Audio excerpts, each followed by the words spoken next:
للہ رب العالمین والصلاة والسلام علی سیدنا محمد خاتم النبیین وعلی آلہ واصحابہ اجمعین۔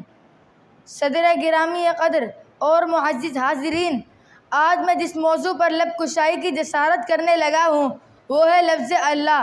یوں تو اللہ تعالیٰ کے بہت سے نام ہیں، لیکن ان میں سے لفظ اللہ ذاتی نام ہے، باقی صفاتی نام ہیں۔ یہ نام اس وقت بھی تھا جب کائنات میں کچھ نہ تھا، اور اس وقت بھی ہوگا جب کچھ باقی نہ رہے گا۔ یہ نام کائنات کی روح ہے، آسمان اور زمین کی جان ہے۔ یہ دنیا اس وقت تک قائم رہے گی جب تک کسی ایک زبان پر بھی یہ مقدس نام جاری رہے گا۔ اگر کوئی ایک زبان بھی اللہ اللہ کہنے والی نہ رہی تو بساط عالم لپیٹ دی جائے گی، آسمان کی کندیلی بجھا دی جائے گی، زمین فنا کر دی جائے گی، پھولوں کے تبسم پر خزاں آ جائے گی، زندگی کے دل لبھاتے نظارے موقوف ہو جائیں گے، حسین صبحوں کی انگڑائیاں دم توڑ دیں گی، اور سب انسان اپنے اعمال کا صلہ پانے کے لیے میدان حشر میں حاضر کر دیے جائیں گے۔